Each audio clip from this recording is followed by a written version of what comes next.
Willie D Live. What's up, family? California Governor Gavin Newsom sent a brutal holiday greeting to Donald Trump, your president, and his partners. And he saved the best for last. Yeah, fam. Gavin has been trolling Donald Trump and his accomplices for months, lambasting the president and top administration officials in searing posts on social media in true Trumpian style, using Trump's uncivilized social media manners against him every chance he gets. In true Trump all-cap fashion, Newsom wrote, "I hope everyone has a great holiday weekend," he said, mocking Trump's all-cap social media mode. "Expect our clinically ill felon president, Stephen Miller, JD Vance, JD's couch, JD's futon, Cash Can't Catch 'em Patel, Cosplay Christie, Participation Trophy Pete, Caroline Levitt, Secretary Brainworm, and Mike Always on His Knees Johnson." Yeah, fam, Gavin Newsom went in, man.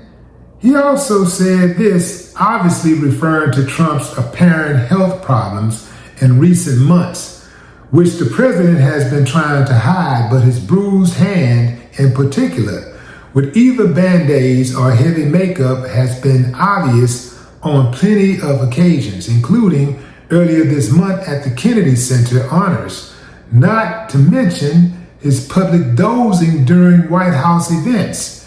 And of course, Trump's criminal record includes convictions of 34 felony counts of fraud relating to his business dealings. Newsom also mentions Vice President JD Vance not once, but 3 times, referencing hysterical viral memes making fun of Vance and his autobiography, Hillbilly Elegy, in which a viral post during the summer of 2024 claimed Vance admitted in the book to having sex with a couch.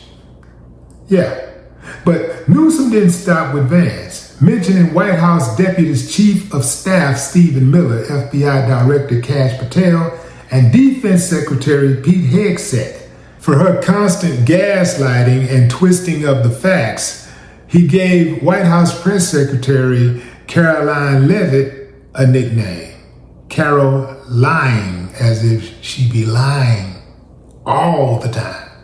Yeah, I mean, she don't hesitate either, fam. She just let it roll right off. She be saying it with a straight face, and yeah, she wild, man. She wild just like the rest of them. The whole administration, they really don't seem like they should be where they are. Like, it seems like they should be like, you know, like maybe middle school, high school, and they just out there trying to come up with a student union program or something. They're trying to figure stuff out. Man, I never thought I'd see something like this. I never thought that I would see so many incompetent people running the government. I mean, the whole White House is crawling with them. And they've always been in Congress. They've always been there. But Trump was like, look, man, I don't care nothing about your profession. I don't care how many years experience you got. I just need somebody who's gonna be loyal to me. I just need you to do what I tell you to do. I just need somebody who ain't gonna buck back, somebody who ain't got integrity, somebody who will let me run over them, somebody who ain't got a backbone, somebody who don't have a spine, somebody who really don't care about the future of this country. Somebody who just let me do whatever I want to. I need you to have my back. And it's like, that's the only reason why he chose the people that he chose. Because the fact of the matter is, most of the time when a president comes into office and he starts picking cabinet members, he don't have relationships with many of those cabinet members. He really don't have a relationship with them. What he does is that he picks the candidate who he thinks will best suit the role for America, who can help push the country forward. You get the best of the best. And whether you have a personal relationship with them or not, it doesn't matter. Now, obviously, if you have a personal relationship with somebody, it makes you even more comfortable because you spend a lot of time around these people. They're in your cabinet, right? But the most important part is not loyalty. The most important part is the talent, the experience to get the job done, right? That should be goal number one. For all of these people who've ever taken an oath, who's ever taken an oath to serve and protect, to have honor, that should be their number one priority, to serve the American people and do what's in the best interest of the American people. But we know now, well, we've been knowing for a while now, that it's really not about that. It's about individualism. It's about what can I get for myself and my friends? Not all my friends, just the ones who know the secrets and know where the bodies are buried. The rest of them I don't give a damn about. You cannot tell me that these people care about the future of America.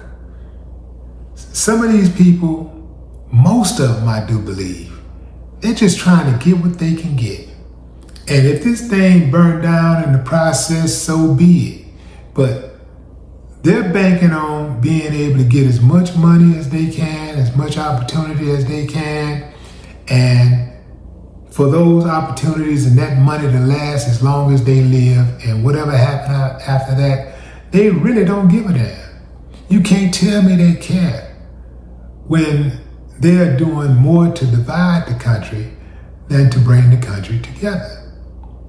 They're the ruling party, and they're not making any efforts to try to work together. Trump already said, look, I don't want to work with them. If they're Democrats, I'm destroying all initiatives. Anything, any program that they've ever put together, if it's a Democratic program, I'm getting rid of it. So he don't care if the program is working for people. He don't care. Just like if you look at Obamacare, he don't care. They're doubling insurance. Even the people that's already poor that has Obamacare, that's barely getting by, double and triple in some cases. Insurance constantly going up. Man, that's just greed, fam, because it don't cost that much money. It's just greed. And they're going to continue to go up as long as the people accept it. We gotta just ride one day, fam. Like, I ain't talking about storming the cap. I'm talking about something way bigger than that. We got to really, really stand up to these uncivilized mutts, because they're running amok. They doing whatever they want to do. And all they gotta do in most cases is just get in front of the camera and say some corny shit like, because the American people deserve better. The American people. Well, the American people. And then always blame it on somebody else. Never take accountability. Always blame it on somebody else. If it looked like something good, take the credit. But if it looked like it didn't work out, somehow, some way, blame it on the previous administration. Blame it on the previous president. Blame it on anybody but your own incompetence. You see what I'm saying, fam? That's how they doing. That's the way they're doing, man. We're in trouble. We're in trouble. We're in big trouble. This country, man, if I had to give it a deadline, I don't even want to do that though, man. I got children. I got little cousins and nieces and nephews. And I got friends who have children. I really want those kids to have a good life. I really don't want them to grow up in a war zone. I want them to have a chance, because Lord knows, I had my chance. And people before me had their chance. And we have not done well. You know what I'm saying? Like, it's almost like you're hoping and you're praying that somehow, some way, that we can hold on long enough for the youngsters to get it and actually do something with it and take it to another level where we can, get through this thing. But this is like a storm that refuses to end. But what say you, fam? Drop a comment. I'd love to hear your thoughts. No more talk.